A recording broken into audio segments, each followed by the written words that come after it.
Whether you're here by chance or by destination, welcome to s.a.f.e, a space where sacred aligned free expression is the frequency we emit. Namaste, I'm Gigi, here to promote evolution of self and profound discoveries through our ongoing series called Soulful Conversation for Mindful Revelation. Let's dive in. Today, our topic takes us deep into the valley where the trauma gets naked. The simple truth is trauma resembles an old tree with many rings, each layer telling a story, some personal and others passed down through generations. Choosing the courageous path of transformation means patiently examining those rings to reach the root, unlocking the strength and wisdom to healing not only ourselves, but our ancestors and generations that follow. Befittingly, Rumi said, "When inward tenderness finds the secret hurt, pain itself will crack the rock and let the soul emerge." This episode explores the topic of confronting trauma in its rawest, most vulnerable form. It invites viewers to journey deep into the valley where the pain is stripped bare, revealing pathways to healing and generational transformation.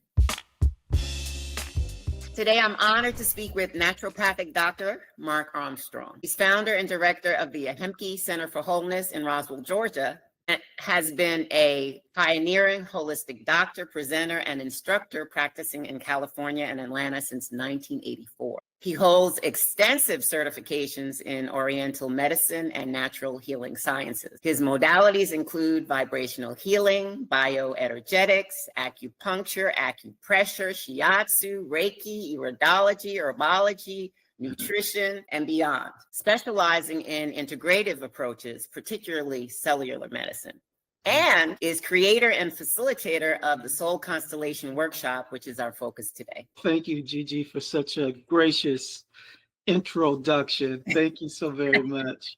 I'm so excited to be with you. So happy to have you. So I first have to start by telling our listeners what you mean to me. You are not only a brother and a friend, but you have been my naturopathic doctor for over 20 years. Yeah, and also my sensei.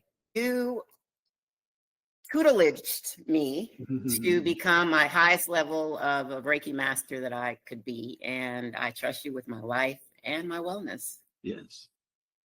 Well, I would like to say, being a friend and a colleague, and also one of your teachers, I must say that you are one of the greatest students I've ever had, in that anything that I would suggest, like what I would do, 1,000 bows or 100 bows, you would do it. And we used to do those together. And I know your commitment to everything. You don't go like 10%, you go 1,000%. And people say in relationship, if you can give 50%, no, you're going to give to everything 1,000%. Thank you. And I'm so honored to be with you, because I know this podcast is high vibrational, because that's how you roll. Thank you so much. So we're going to start off with asking, what inspired you to this field of practice, to the naturopathic way, to cellular medicine, to all of it? I really am fortunate in that I had a challenge I had as a kid, suffered from asthma. I didn't realize until fairly recently that over 95% of all Black women have post-traumatic stress, and their children are born asthmatic. I didn't know that feelings buried alive never died. My mom was stressed, and I grew up with asthma, psoriasis, and acne. And that's what got me into holistic medicine, because everybody teased me at school, and even my sisters teased me. But I had a grandfather, Oliver Willis, and after exhausting all of my parents' resources, going to the hospital, emergency rooms, they just quit medicine and said, "You're going to spend a summer with your grandfather." And it was at that moment that I met the guru. He was a guru. I mean, he took the boxes. I had inhalers, man, daytime, nighttime, and he put it up on the refrigerator, which seemed like Mount Everest. And he says, "You won't need them anymore." And I thought, Gigi, my parents brought me down here to get rid of me. Because if I don't have those inhalers, I'm done. I was 12 years old. I knew if I wasn't puffing on that norepinephrine stuff and steroids, I would be done. And that night, It's the first time, the very first time that I can remember that anybody touched me. When I went to emergency rooms, nobody touched me. I mean, stick a thermometer in your mouth. And we were middle income people, but we ended up in emergency rooms. So gunshot wounds and stabbings, everything. I grew up in Compton, California, so everybody got treated before an asthmatic. But that Walk-ins product and Vicks Vapor Rub with hot packs and water bottles took care of it.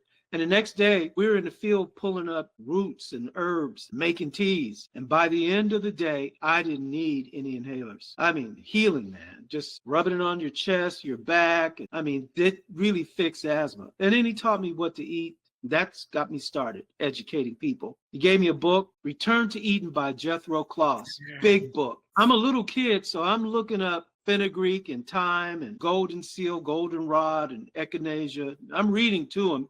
And that's what we're getting from the field. So I'm like part of my treatment. I'm learning and I'm using these roots, gravel root, garlic. I mean, it's all there in the forest, in the backyard. And then we got to hike to get to the steel. So I'm walking. Finally, I'm walking like blocks in the country, corn up above my head. And we're just walking through these fields for hours to get to his hideout, building up my lungs. And I'm drinking his elixirs. Don't tell grandma, but these elixirs had homeopathic remedies in it. I'm floating back to the crib high as a kite. I don't have any reason. I don't have any asthma. I just had the time of my life. And I was doing that every day, getting out there, getting a little hit of his elixirs.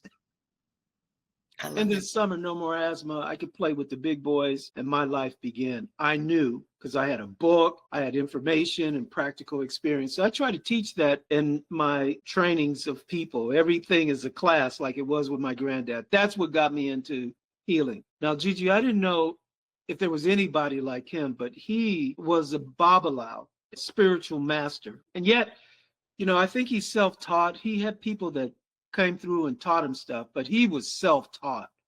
Like he practiced these things himself in nature. You know, you're out there every day in the field, you're going to learn from the animals. Everybody's teaching you. Everything is teaching you. The Almanac, his book, he read that and he followed nature. He, like the Tao, he just followed seasons. The seasons would change, he'd eat differently. He told me I need to be eating differently. And I stopped pork. My family was like, well, you know, we're having bacon. Oh, I can't eat that. And they're like, well, you know, it's not going to hurt you. And I was like, I can't eat that. And I knew water because before it was always like some kind of 7-Up or Pepsi or Coca-Cola. That was done. Carbonated water, he told me, will pull minerals out of your bones. I was like, okay, that's done. I don't need that. I'm not going to hurt. I want to play football. I want to run track. I got to get a scholarship somewhere. So that's what got me on my path. I love it. My grandfather. Wow. So what are your favorite modalities once you got in it and peeled back the layers of it all? My favorite modality is dowsing rods and a pendulum. Favorite. Because he used the dowsing rods to figure out systems that were wrong. If it was a hormonal system, glandular, I watched him work with people, and he used the dowsing rods to find water and oil, and he got paid for all that. You know, when you come to see me, that's what we use. Yeah, tools of divination. That's the Babalawo way. I mean, coral shells, I throw those. Divinations, all that's primarily how I'm accessing lessons of truth for the clients and for me, because I don't heal anybody. Spirit does. Their spirits, your spirit. Some of the most miraculous healings were like the healing that I had. I wanted to be well. And I want to say that for the listeners. You're not going to heal unless you really, really want to heal and willing to do what it takes. That means you got to change your ways. And I did at 12 years old. I gave up everything. The McDonald's. From that day on, I never went to a McDonald's, ever. I don't go. I don't take my nieces. I don't even take friends there because I remember how sick I was growing up on that food. I don't even call that food. The illusion thereof. Exactly. There's a chiropractor here in town. He put a McDonald's hamburger and fries on top of his checkout. And that was a year ago. Nothing's changed. The fries still look the same. The bread is a little hard. The meat, nothing. The pickles, everything. It's just frozen in time. So if you eat that, you know what you're getting. Nothing broke down. Right. Wow. chemicals. Yeah, it's a deep rabbit hole for sure. Yeah. Man, your office is like in a healing alchemist lab. Yeah. And it's one of my greatest adventures to have is to Yeah. come in there and just to surrender to, all the possibilities of what you might use to bring me back into alignment. Use technology, and you have some of your own inventions that you use. Tell us about all of that integrative, from the old world to the new world technology to you being an inventor yourself. It all stems from the ancestors. Growing up, my father was a Mason, 23rd degree level Mason, and my mom was Eastern Star. So these people would go to Egypt and they would never tell us what they learned, but they would have old carousel movie nights to share with the other members at our house. And I was always up watching and learning. And I saw that the pyramids were real. And there were Black people in them, underground water canals, because they had pictures of it, and electricity flowing.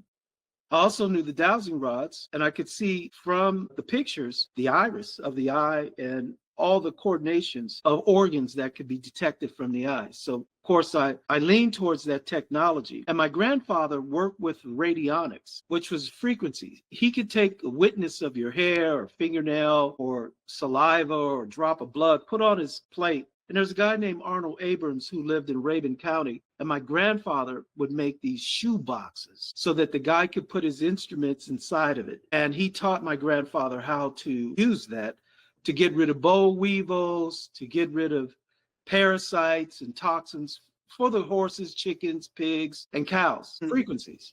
So that was the first thing that I got was his radionics box. He's elevated, but he still teaches me stuff like how to use it, how to actually encode the frequencies, how to feel and hear the attunements. Like sometimes my ears will pop and I do know that's him giving me a signal.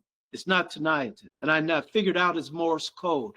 So if I go the other way, I mean, it's all innocent. I love it. It's all innocent. My ears these pop and, it was like, what's that going on? It's the ancestors, man. Gigi, they're talking to us all the time. Yes. So I learned how to tune myself to hear those or feel the twitching and the energy that's flowing through my heart. And then I know that's the right number. So I have radionics. I built my own machine. I've actually sold these machines to parapsychologists all over the world. And I'm constantly developing. But I'm also interested in learning about lights and how sound and lights go together. Mm-hmm. And so I've invested a lot in something really simple like lasers, but these are high-powered lasers. I mean, they're machines that are big machines that have the impact of shifting the DNA. I'm talking DNA, which is deoxyribonucleic acid, but that's on our telomeres, and it's what's coded in memory for money, prosperity, for illness. These are imprints that we inherit. But what if you could change the imprints? What if you could flip that switch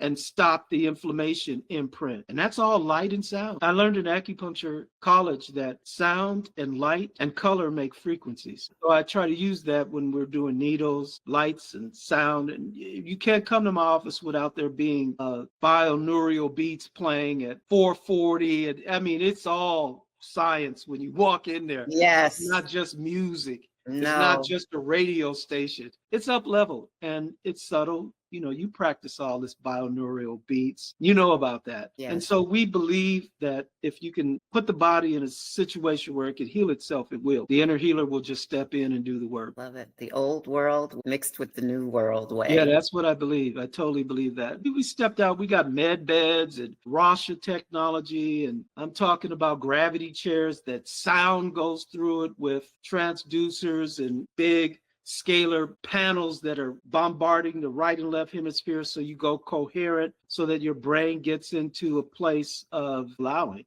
So we got that technology plus frequencies. I believe a lot in frequencies, like sound baths. So we put you in that experience. Your body knows how to heal. I dig it. I've experienced it. It's true, y'all. Yeah. It's the truth. And it ain't truth. for the weak. For some people, you have to have a certain vibrational level to get it. We try to sort a little better because some people can get sick. I mean, detox at a vibration level of where they really are, but they're not allowing themselves to go here so they can get stuck.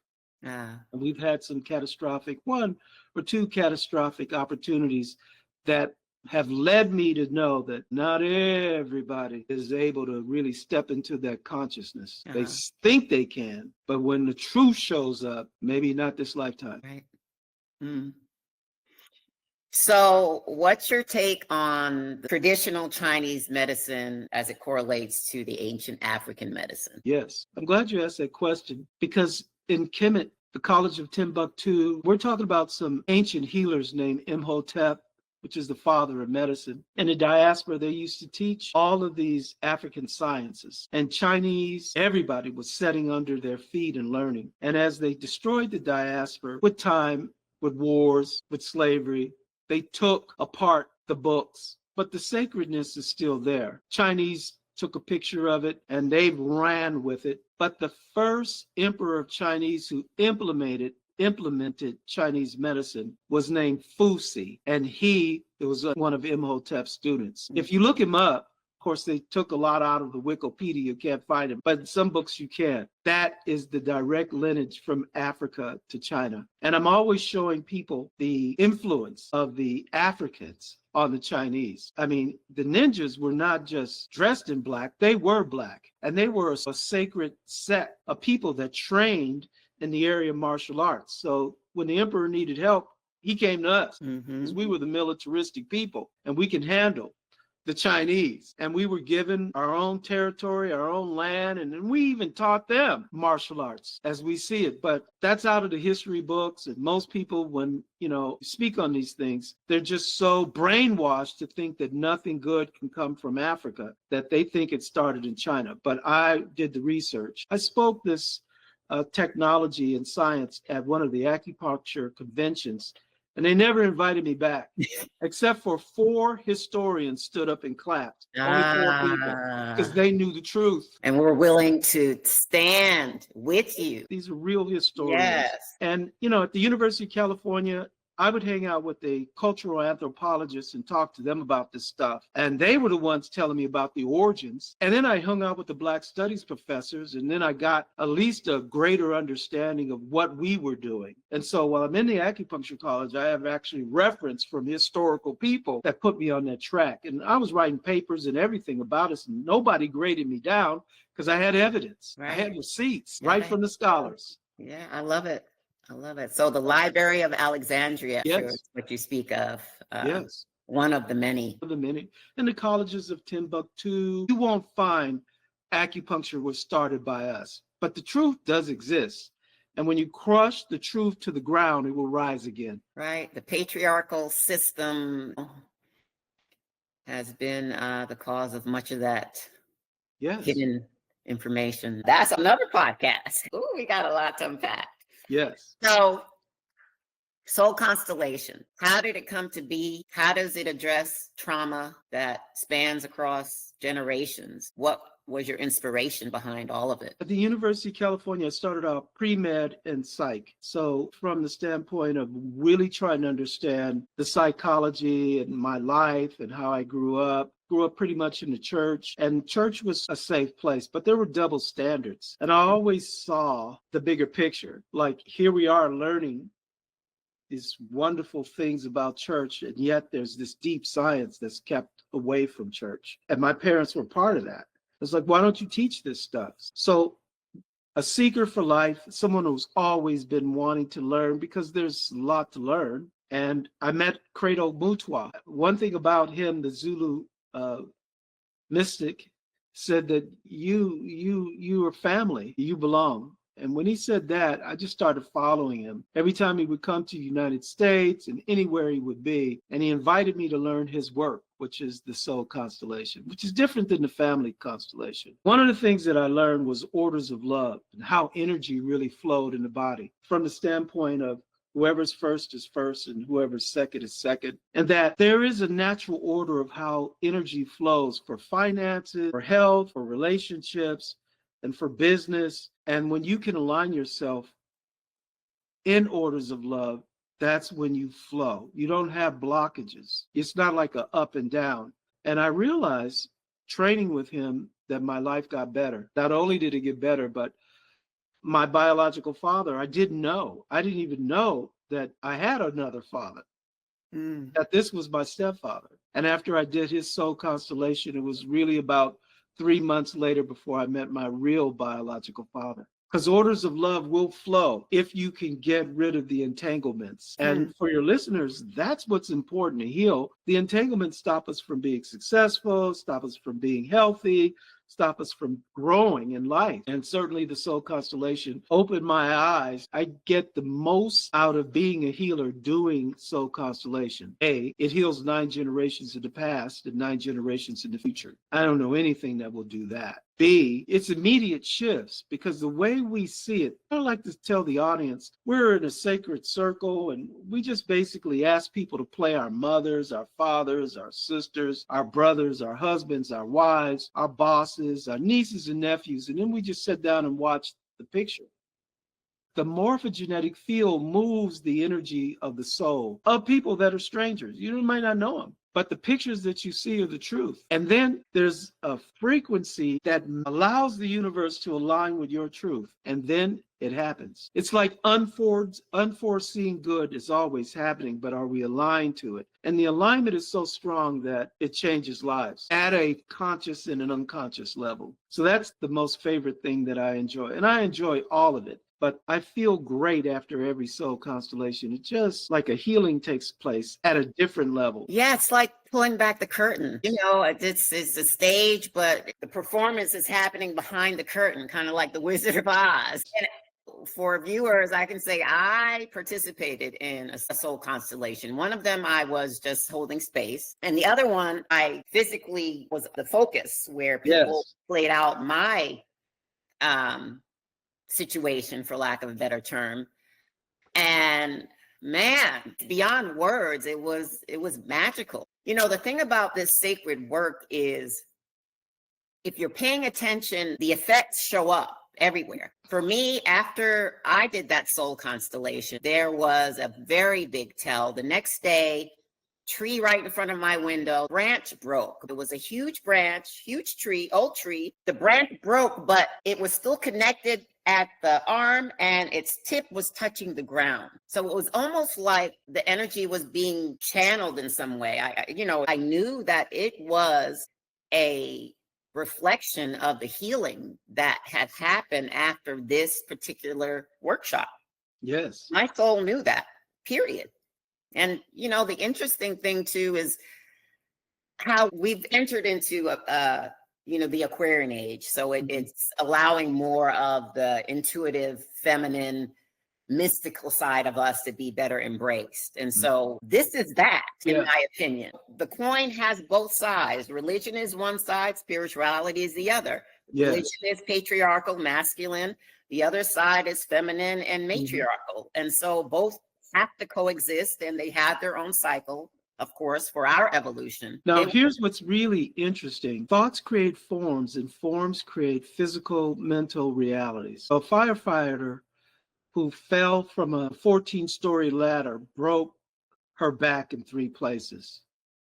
And so other firefighters hear about this work, and they bring her in on a gurney.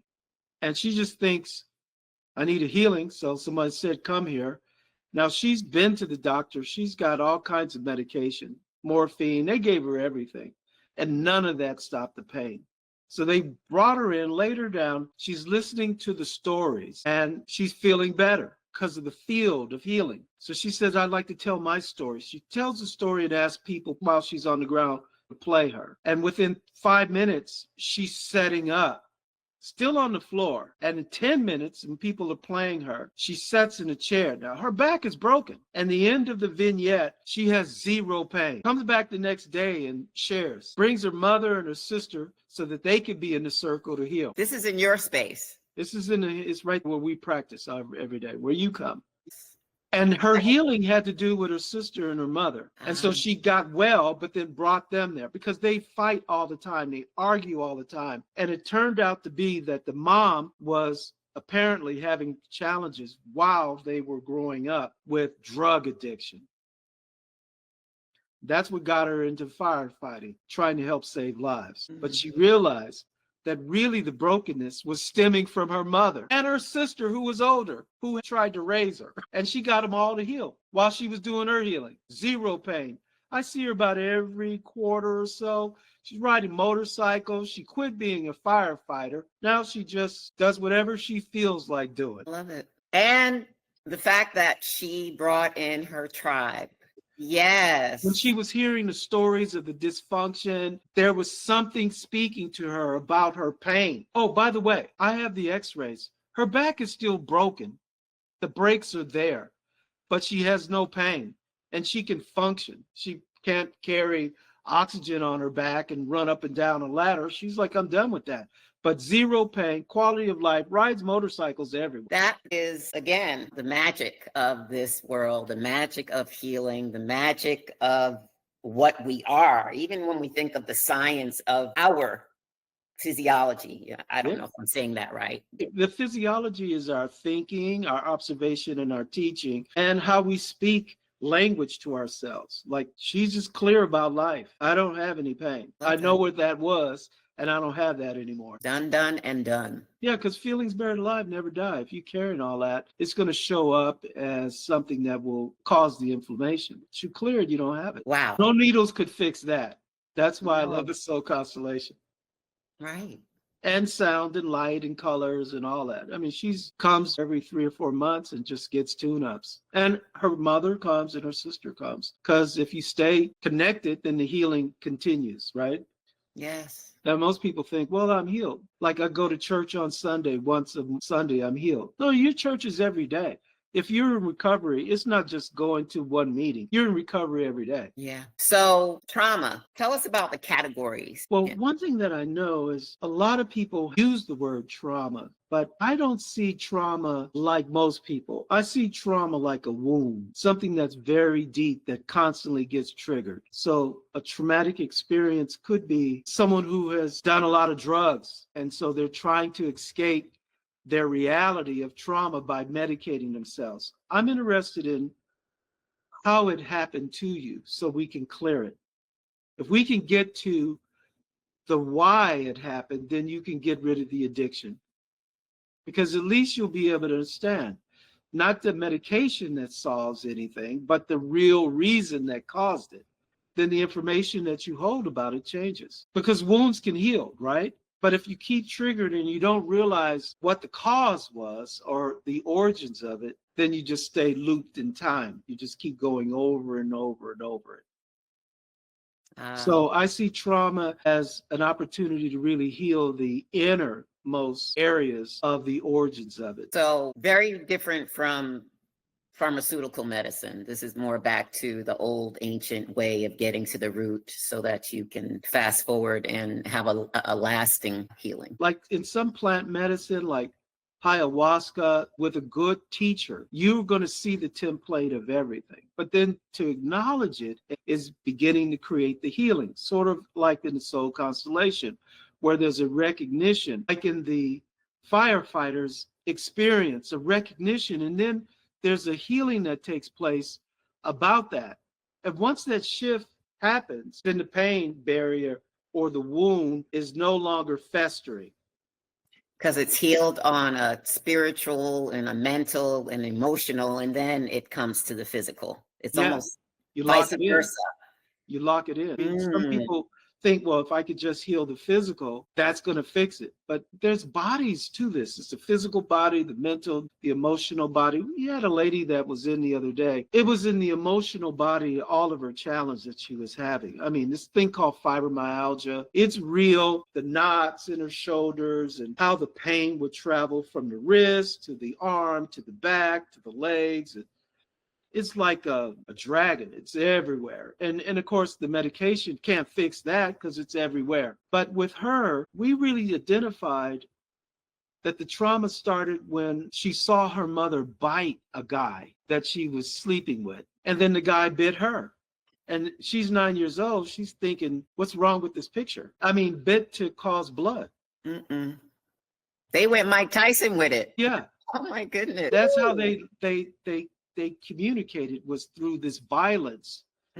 Thinking that's normal because That's what she That's grew up in, she overstood. learned that when I cut, I can feel pain. I'm not feeling anything because she got numb to that, Mm. witnessing her mother's pain. So every relationship is numbness to her, unless it's at that level. Cuss you out, hurt you, cut me. And we were able to change that like that. The illusion of what love is. In the soul constellation, it's called crazy love. Wow. People operate like that. Yeah. It seems more commonplace, maybe not as dramatic, but just the illusion of what love is. That's the other thing is when we're watching the soap opera, for lack of a Yes. better term, on these tablets and phones, it conditions us to respond in a way that is not necessarily healthy or necessary. Yes. It's interesting, all of it. It really is. Man, so much good stuff. What are some common patterns or blind spots that people experience when they come to the soul constellation so we can share that with our audience? Sure. Vulnerability. You have to be willing. I'll go back to being authentic. You know, a lot of people have learned like psychiatric and psychological jargon, and it doesn't really work when you see pictures of the soul, but yet people hold on to that. That's not going to change the reality of the physical nature of trauma, but yet some people hold on to those models, and it's hard to let go because they think they're stuck. Well, you're not really stuck. Energy is really flowing, but can you feel it? Can you see it? That's when you shift. For some people that are really kind of numb, but people are having the emotional experiences, then they could see, wow.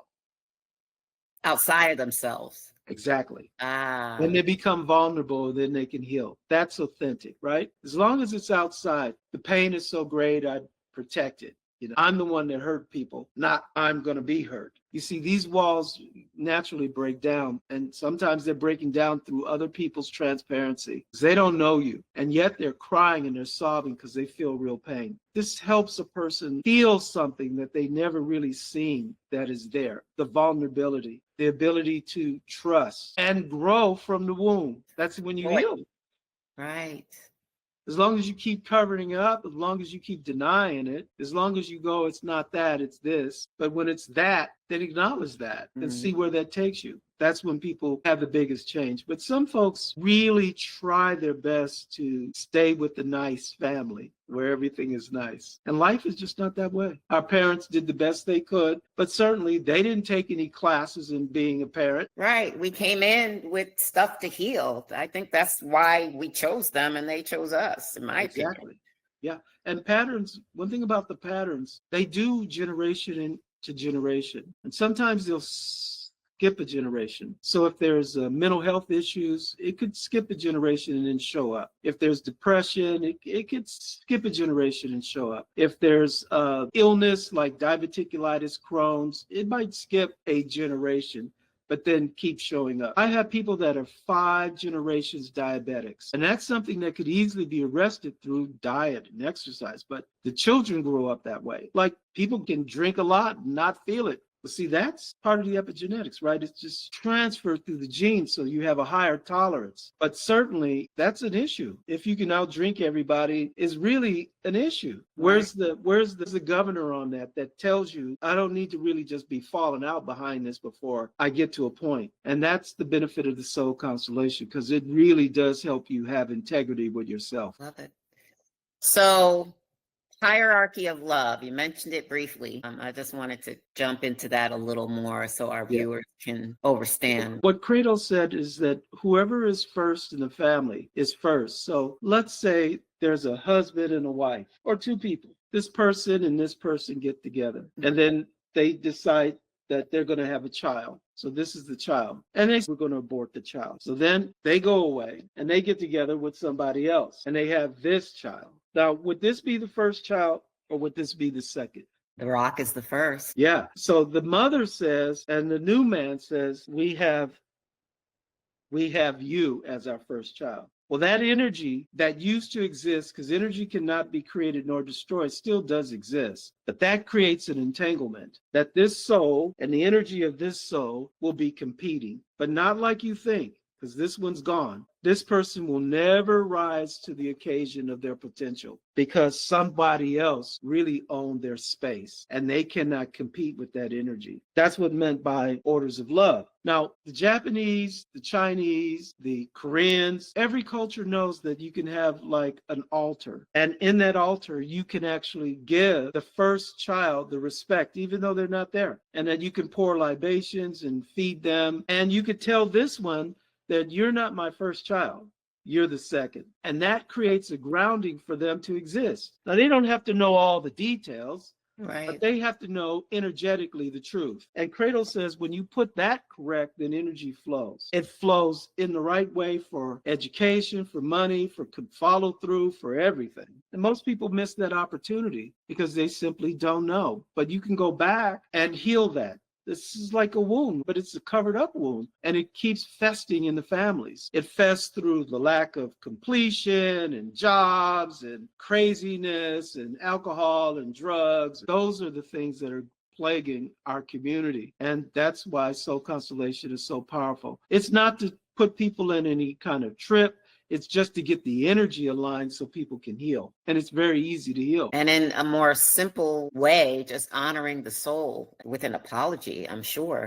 Truly. Yes, that's the power of the Soul Constellation. When you get those little snapshots and that realization, that's when things shift, like right away. Medication won't do that. Not on this level. It'll mask it for a minute. Yeah, that's it. At best, it'll kind of give you a little sedation, but it won't heal anything. Mm-hmm.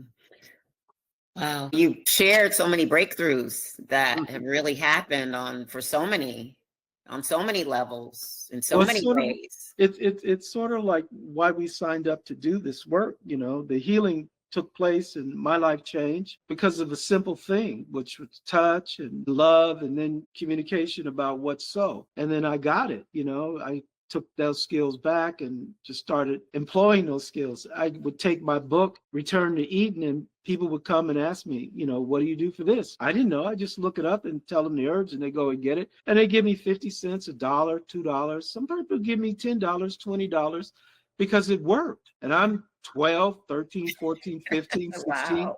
I go to college and people, you know, in dorm would say, we're just going to see the doctor. I mean, it's like, who are you guys going to see? Well, we're coming to see you because you helped my friend. You gave her evening primrose, you know, red raspberry tea. It helped with the cramps. And I was like, this is it. This is the work. I mean, the man-made versus the nature-made, even though there's some value in both. If you need the antibiotic, I'm the naturopath to tell you, take it because it's going to be faster and you'll heal quicker. Now you can go back and get rid of the candidiasis and fix all that, but at least you're over the infection.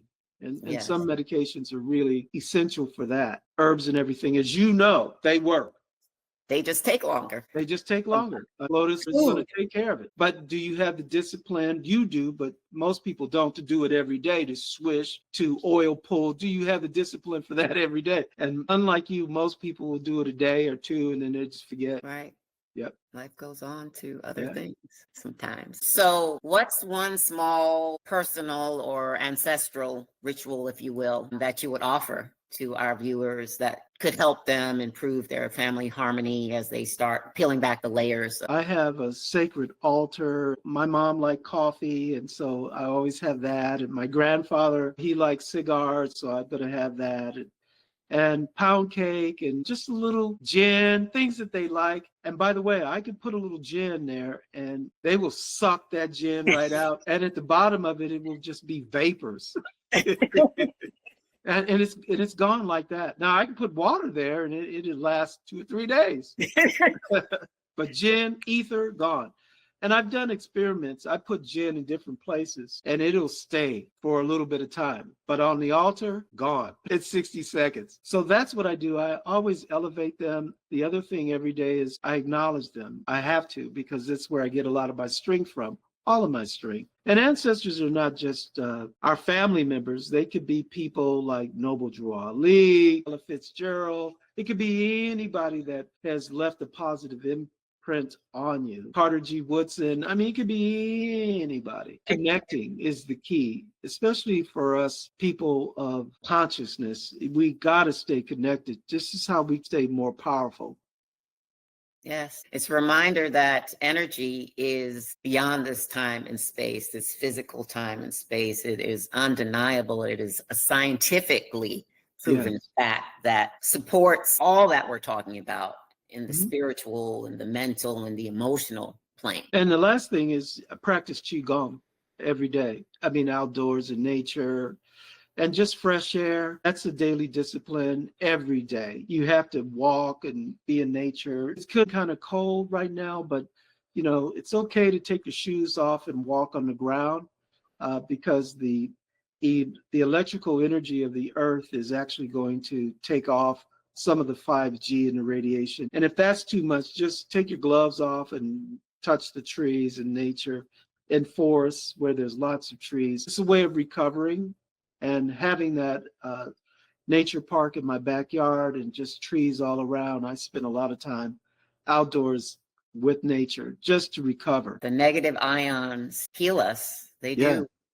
Yeah. And if you live like in a condominium or something, just buy a grounding mat. They're inexpensive. And you can actually buy sheets now that are really made out of good material, like cotton, really good material, like hemp. I know that's your background. Yes. And just surround yourself, and clothes and shoes and things that are really made out of good stuff. That'll help you stay healed. I love that. Thank you, Dr. Mark. It was such a pleasure having you. You shared so much information. I can't wait to have you back next month. Oh, I'm looking forward to it. Our next topic, we talk about the hero's journey through the dark night of the soul. That's a good topic. I like that one. Yeah, the dark night of the soul. A lot of us go through it at least several times. So there's ways that we can actually prepare for that, and ways while we're going through it, we can be aware of it so that we can navigate through it without losing our minds. Because we're all going to go through that, generally in grief or in transition of death and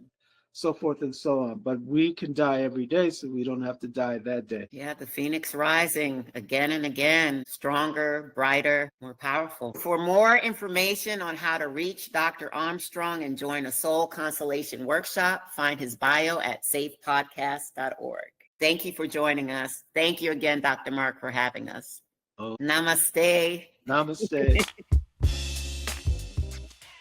In today's episode, we journey deep into the layers of generational trauma with the soul constellation approach. Through courageous healing and ancestral connection, we can uncover the roots of our pain, unlocking strength and wisdom that transforms not only ourselves, but our family, bloodline, and frees future generations. Hold this question gently. Which family pattern feels heaviest in your body right now? And what small acknowledgement might begin its release? Till next soulful conversation, for mindful revelation, may courage, kindness, light, and insight prevail. Subscribe to safepodcast.org for more journeys inward. And visit our site to support your outward evolution. Namaste. Thank you for joining us today.